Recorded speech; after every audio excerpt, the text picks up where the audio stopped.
Mukunda jewellers necklace Mela December 7 వరకు flat 9.9% VA offer ఈ నెల 7 వరకు అన్ని బ్రాంచుల్లో. Welcome to Telugu popular TV. ఇప్పుడు ఆంధ్ర మేధావుల సంఘం వ్యవస్థాపక అధ్యక్షులు రాజకీయ విశ్లేషకులు చలసాని శ్రీనివాసరావు గారు ఉన్నారు. నమస్కారం చలసాని గారు. నమస్కారం అండి. నమస్కారం.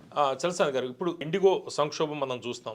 విమాన ప్రయాణికులు కేవలం ఇండిగో ప్రయాణికులే కాకుండా ఇతర ప్రయాణికులు కూడా ఇబ్బందులు పడుతున్నారు. ఎందుకంటే రేట్లు చాలా విపరీతంగా పెరిగిపోయాయి. దీనికి ప్రధానమైన కారణం ఎవరంటారు? ఎక్కడ లోపం ఏంటి? క్రోనిక్ క్యాపిటలిజం ఇండియాలో పెరిగిపోతుంది కానీ ఈ ప్రభావాన్ని ప్రజలు గుర్తించట్లేదు. యాక్చువల్గా ఎక్కువ కాంపిటీషన్ కనుక ఉంటే ప్రజలకు ఎక్కువ అవకాశాలు ఉంటాయి. సెల్లర్స్ మార్కెట్, బయర్స్ మార్కెట్ ఉంటుంది. ఒకప్పుడు మనం చూసాం అంబాసిడర్ సప్లై. అవును, అంబాసిడర్ అంటే రెగ్యులేటెడ్ మార్కెట్స్. డిమాండ్ సప్లైలో ప్రభుత్వ రెగ్యులేషను, ప్రభుత్వం యొక్క వాళ్ళు సపోర్ట్ చేసే విధానం. బజాజ్ స్కూటర్ బుక్ చేస్తే మనకు 10 ఏళ్ళు 20 ఏళ్ళు కూడా పెట్టేది. లాటరీలో వచ్చేవాడికి 10,000 స్కూటర్ అయితే 19,000 20,000కి అమ్మేవారు. మిగతా అంతా వాళ్ళు అమ్ముకునేవారు వచ్చేది. అంబాసిడర్ కార్ కానీ బుక్ చేస్తే, మా నాన్నగారు కార్ బుక్ చేస్తే 60,000 దశకంలో వచ్చేది కాదు. ట్యాక్సీ కోటాలో వస్తే రంగు మార్చుకోవడానికి Hyderabad commissioner director of transport ఏదో ఉండేవారు. ఆయన దగ్గరికి వచ్చి రంగు మార్చుకోవడానికి అప్లికేషన్ ఇవ్వాల్సి వచ్చేది. నల్ల రంగు వచ్చాయి దాని నుంచి మార్చుకోవడానికి. అది లైసెన్స్ రాచి. ఆ తర్వాత అంటే కేంద్ర ప్రభుత్వం తనకి ఇష్టమైన వాళ్ళకి అనుగుణంగా వచ్చే సిస్టమ్ నడిచింది. ఇవాళ దురదృష్టం ఏంటంటేనండి, ఇవాళ మీరందే ఒక్క ఇండిగో ప్యాసింజర్లు ఒక్కడే బాధపడుతుంది. ఇండిగోకి కనెక్టింగ్ ఫ్లైట్స్ ఉంటాయి. అంటే హైదరాబాద్, ఢిల్లీ నుంచి హైదరాబాద్ ఇండిగోలు వచ్చి అక్కడి నుంచి తిరుపతి వెళ్ళేది, మిగతా ఇంకో ఫ్లైట్లు వెళ్ళేది ఉంటాయి. మొత్తం అన్ని డిస్టర్బ్ అయింది. ఎందుకంటే monopoly, monopoly restricted trade practice అని అంతకుముందు ఉండేది. ఆ చట్టం వాళ్ళ పక్కన పెట్టారు. దానివల్ల 60% మొత్తం ఈ దేశం మీద పెత్తనం చేసేది ఇండిగోకి అప్పించింది. ఇప్పుడు వీళ్ళు కాదని కాంగ్రెస్ ప్రభుత్వం ఉండగానే దాన్ని వీళ్ళు కంటిన్యూ చేశారు. ఇంత దుర్మార్గంగా వాళ్ళు ఎంత దుర్మార్గులు అంటే 34 నిమిషాలు అంటే 30 మినిట్స్ రావాలి, ఖచ్చితంగా రూల్స్ మెయింటైన్ చేయాలి. మనం 35 మినిట్స్ వచ్చిన క్లోజ్ చేసి ఇంకో టికెట్ తీసుకునే దుర్మార్గమైన స్థితికి, అసలు ఇంకెవడో నీకు ఆల్టర్నేటివ్ లేదు అనే దుర్మార్గమైన సిచ్యుయేషన్కి ఇండిగో వాళ్ళ అహంకారం. అంటే మోనోపాలి ఉంటే సంక్షోభం ఎలా ఉంటుందో మనకు ఉదాహరణ ఇది. ప్రజలు వాళ్ళ బాధపడతా ఉంటే మన ఈ విచిత్రంగా ఒక జోక్ నడుస్తుంది. ఢిల్లీలో విమానయానం జరుగుతుంటే విమానయాన శాఖ మంత్రిగా ఎర్రనాయుడు గారు అబ్బాయి నిద్రపోతున్నారంట. ఇవాళ ఢిల్లీలో మొత్తం పొల్యూషన్ 400 AQI మీద 500. ఢిల్లీలో ఊపిరి తీల్చుకునే లేదు. దాదాపు 20 ప్రాంతాల్లో భూగర్భ జలాలు అత్యంత కలుషితం అయిపోయి యమునా నదులు అయిపోయి చేపట్టి తోలుడు వచ్చేసి కెమికల్స్ వస్తున్నాయనే పరిస్థితి. పర్యావరణ శాఖ మంత్రి నిద్రపోతున్నారు. రూపాయి విలువ పడిపోతుంది. ఇంత దుర్మార్గం 90 రూపాయలు ఆర్థిక శాఖ మంత్రి నిద్రపోతున్నారంట. ఇవాళ ఇండిగో విషయంలో మాత్రం మనకు ఆ రోజుల్లోనండి, అంటే ఫస్ట్ మోనోపలి ఎయిర్ ఇండియా, బయట ఇండియాలో ఇండియన్ ఎయిర్లైన్స్. ఫస్ట్ ఇండియా మొత్తం మీద ఫస్ట్ ఎయిర్ క్రాఫ్ట్ మొదలైంది east and west airlines, Mumbai. India చరిత్రలోనే అసలు ఈ ఎయిర్ ఇండియాని కూడా మనం టాటా దగ్గర తీసుకున్నాం, నేషనలైజ్ చేసాం. That is different. తీసుకున్నాం. అది ఈస్ట్ అండ్ వెస్ట్ ఎయిర్లైన్స్ అండి. 1992లో మొదటి ఎయిర్ క్రాఫ్ట్ లేసింది. కానీ విస్తృతంగా వచ్చింది మోడీ లెఫ్ట్. దాంట్లో నేను ఎక్కితే ముంబైలో లండన్ ప్రెస్లో బీర్ కూడా ఇచ్చారు, నేను తాగలేండి. అంటే 1994 ఏప్రిల్ వరకు డొమెస్టిక్లో కూడా మందు సప్లై చేసేవారు. ఆ తర్వాత number of airlines, jet airlines, Naresh Goyal గారు విత్ సపోర్ట్ ఆఫ్ విదేశీ కంపెనీతో కలిసి నరేష్ గోయల్ గారు వచ్చింది. తర్వాత పారామౌంట్, అన్నిటికంటే ముఖ్యంగా మనం చెప్పుకోవాల్సింది దక్కన్ ఎయిర్వేస్. అది రెవల్యూషన్. అది గోపీనాథ్ గారు ఇవాళ చరిత్రలోకి వెళ్ళిపోయి ఉండొచ్చు, కానీ మా గుండెల్లో మాత్రం ఉన్నారండి వీళ్ళు. నేను ఢిల్లీ నుంచి హైదరాబాద్ రావడానికి వెయిటింగ్ లిస్ట్ ఉండేది. చాలామంది ఇప్పుడు తెలియదు. వెయిటింగ్ లిస్ట్ 102, వెయిటింగ్ లిస్ట్ 120 నేను ఆగిపోయిన సందర్భాలు ఉన్నాయి. పైగా వాళ్ళు మోనోపలి చాలా దారుణంగా ఉండేది. అలాంటిది ఒక సామాన్యుడు కూడా విమానం ఎక్కే కళను నెరవేర్చుకోవాలనే ఆశయంతో ఎయిర్ దక్కనని అంటే ఇంకో సస్టైనబిలిటీ రాదండి. ఇంకొక 2 ఏళ్ళు అయితే సస్టైనబిలిటీ వచ్చేదాన్ని. వాళ్ళకి సపోర్ట్ చేయాల్సింది మానేసి కేంద్ర ప్రభుత్వం వాళ్ళని తొక్కిపెట్టే విధానంతో వీళ్ళతో వ్యవహరించింది. వాళ్ళ దురదృష్టవశాత్తు సినిమా వచ్చింది. ఆయన ఎయిర్లైన్స్ని కింగ్ ఫిషర్ కొని కింగ్ ఫిషర్ రెడ్ అని పెట్టారు. సరే, ఆయనది మనం అదొక చరిత్ర. కింగ్ ఫిషర్ది ఎంత అట్టహాసంగా వెళ్ళి ఫెయిల్ అయిపోయారని పక్కన పెడతాం. స్పైస్ జెట్ అని మన తమిళనాడు ఆయనది వచ్చింది. ఇప్పుడు ఏం చేస్తున్నారంటే ఈ ఇండిగో అన్నదాన్ని చంపేసింది. దాదాపుగా దాన్ని పక్కన పెట్టింది. గోయర్ 100 ఎయిర్ క్రాఫ్ట్లు తీసుకున్నామంటే దాదాపు 30 ఎయిర్ క్రాఫ్ట్లు మనం ముంబై వెళ్తూ ఉంటే పక్కనే నిలబెట్టి ఉంటాయి. ఒక 15 ఎయిర్ క్రాఫ్ట్లు ఒక్కొక్క ఎయిర్ ల్యాండింగ్ చేస్తా. అది దివాళా ఎత్తిన పొజిషన్. అందువల్ల ఖచ్చితంగా అందరికీ అవకాశం ఇవ్వాలి. రెండోది ఉడాన్ అని మొదలుపెట్టారు. నేను ఇక్కడి నుంచి కడప మొదలుపెట్టినప్పుడు నేను వెళ్తే 910 టికెట్ 900 అదేంటంటే ప్రభుత్వం ఉడాన్ అని దగ్గరగా ఉండే వాటికి మేజర్ ట్రంక్ రూట్లో లేని వాటికి సబ్సిడీ ఇస్తుంది ఒక 10 సీట్లకి. అవును. మరి దక్కన్ ఎయిర్వేస్కి ఎందుకు ఇవ్వలేదు? నేను చెప్తున్నా అంటే నీకు ఇష్టం వచ్చిన వాళ్ళకి ఇవ్వడానికి సరిపోతుంది అది. తర్వాత మెగా ఎయిర్పోర్ట్ దానికి కూడా ఎక్కానండి ఫ్లైట్. మెగా అంటే రామ్ చరణ్ గారు ప్రచారం చేసేవారు, అది మెగా ఇంజనీరింగ్ వాళ్ళు టేక్ ఓవర్ చేశారు, వేరే ఆయన తీసుకుంది వంకాయలపాటి గారిని అని పెట్టినప్పుడు సరే అది కూడా నడిచింది. పారామౌంట్ ఎయిర్లైన్స్ అని ఉండేది అద్భుతంగా, ఆయన మలయాళీ అనుకుంటా, మలయాళీ తమిళను. ఇక్కడి నుంచి హైదరాబాద్ నుంచి కోయంబత్తూర్ ఉంటే బొంబార్డియర్ ఎయిర్క్రాఫ్ట్స్ ఉండేది, కానీ వాళ్ళు మొత్తం మోనోపలిని ఆపకపోవటం అది నాణ్యానికి ఒక విధి. రెండోది వాళ్ళ ఇండిగో వచ్చిన గొడవ ఏంటంటేనండి పైలట్స్ యొక్క వర్కింగ్ అవర్స్ మీద. ఇవాళ ఇండిగో, నేను చెప్తున్నాను కాదండి, పైలట్స్ అసోసియేషన్ చెప్తున్నాను కాదు, మన సేఫ్టీని తాకట్టు పెట్టేటట్టు నైట్ టైం లిమిటేషన్ ల్యాండింగ్స్ లేకుండా తనకు అనుకూలంగా ఉండేటట్టు వాళ్ళ బ్లాక్మెయిల్ చేసి ఇండియా ప్రభుత్వం చేత జియో ఆర్డర్స్ ఇప్పించుకుందని నన్ను ఆరోపణ అండి. డీజీసీ కొత్త రూల్స్ అసలు civil aviation, director general civil ఏవియేషన్ని పెట్టుకుని ఇంత దుర్మార్గం ఏంటండి? అంటే తను నేను డిస్టర్బ్ చేసేస్తాను. నిజంగా పైలట్స్ ఉంటే మనం మాట్లాడాలి వాళ్ళ విషయంలో, తప్పులేదు. కానీ మనం అందరం ట్రావెలర్స్లో ఉన్నాం.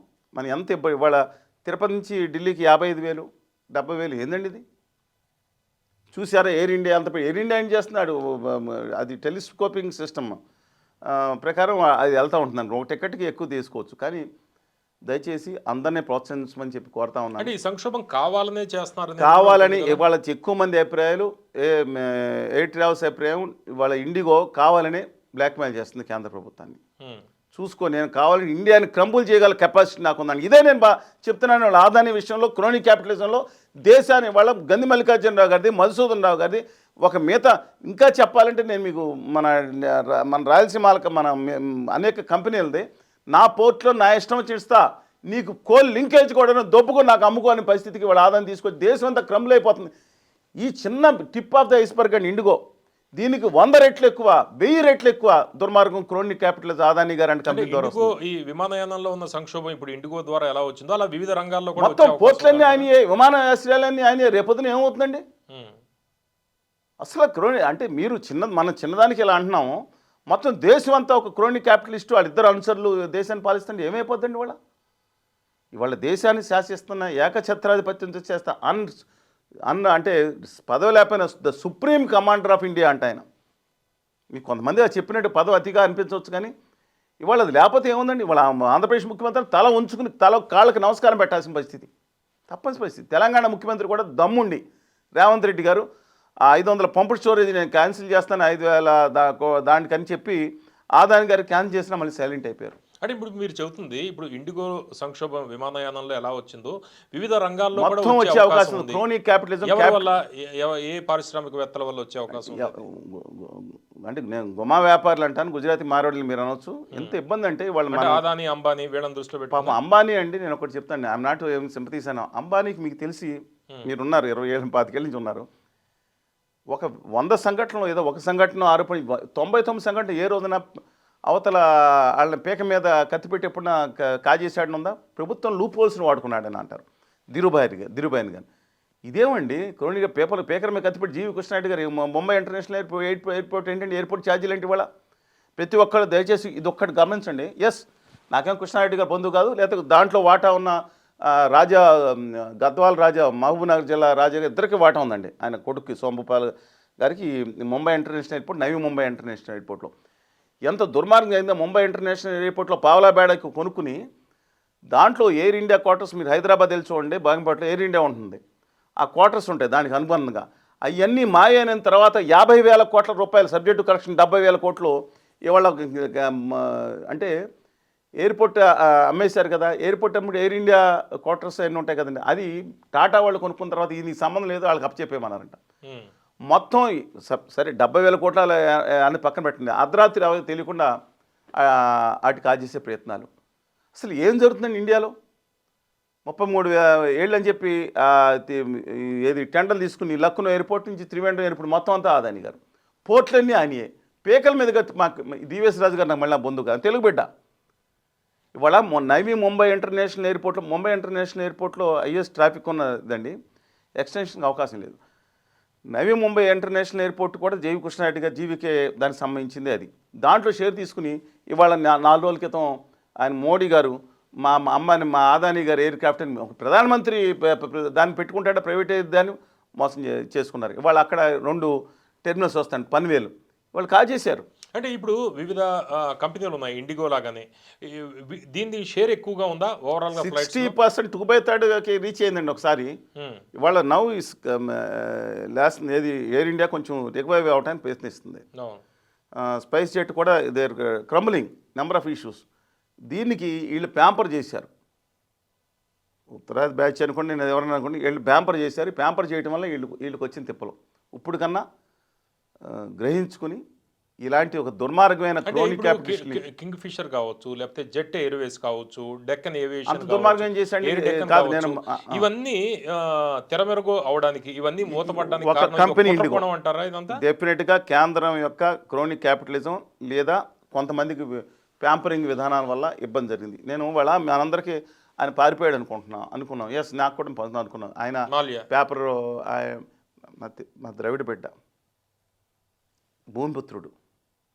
ఇవాళ ఆయన్ని నేను ఐఎమ్ నాట్ సపోర్టింగ్. ఆయన బయటకు వచ్చి ఇంటర్వ్యూ చేసింది ఎన్ని కోట్ల మంది చూశారండి బ్రాడ్కాస్ట్ జరిగితే.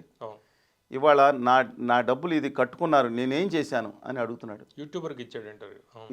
ఇస్తే నేను అది చూశానండి. అది చూసి ఇంతకుముందు కూడా నిర్మలా సీతారామన్ గారి స్టేట్మెంట్ కూడా చూశాను. ఎవరి గురించి ఎవరు కొన్నారు ఆ కంపెనీలు?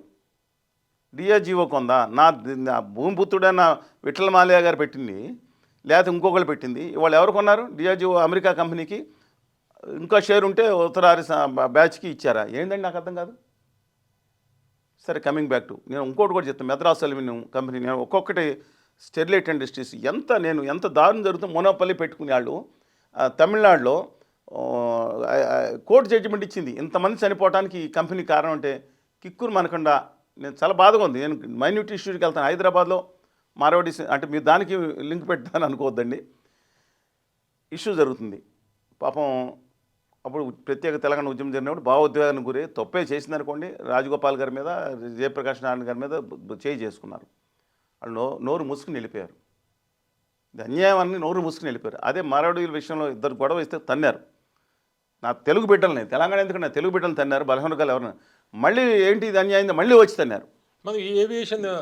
అంటే ఇంత గొడవ జరుగుతుంటే కేంద్రం నుంచి వచ్చిన బ్యాచ్ నోరు మూసుకుని మీడియాలను కూడా మీరు గొడవ చేయొద్దని చెప్తే సైలెంట్ అవ్వాల్సిన పరిస్థితిలో.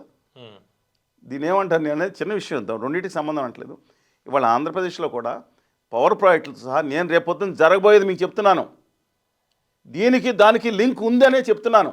ఇవాళ మీ మీటర్లు, స్మార్ట్ మీటర్లు తెలంగాణలో కానీ ఆంధ్రప్రదేశ్లో కానీ బద్దలు కొట్టండి అని చెప్పి ఆంధ్రప్రదేశ్ రాష్ట్ర లోకేష్ గారు చెప్పిన తీర్మానాన్ని మీరు గుర్తుంచుకోండి. ఇవాళ మిమ్మల్ని ఈ and company, Adani and company మిమ్మల్ని గుప్పిట్లో పెట్టుకుని ఆడించిపోతుంది. మీకు సెల్ ఫోన్ లాగా, ఈ సెల్ ఫోన్లో ప్రీపెయిడ్ మెషిన్ లాగా దాంట్లో పెడుతున్నారు. మేము మీ ఇంట్లో మెషిన్లు రిమోట్ కంట్రోల్ చేసే ఒక అద్భుతమైన టెక్నాలజీ మీ ఇంట్లో పెట్టి మీరు 100 లక్షల కోట్ల, మళ్ళీ మీరు లెక్కలో సరే 100 లక్షలుగా 90 లక్షల కోట్ల పెద్ద కుంభకోణానికి దారితీసింది ఇది ఇండియాలో.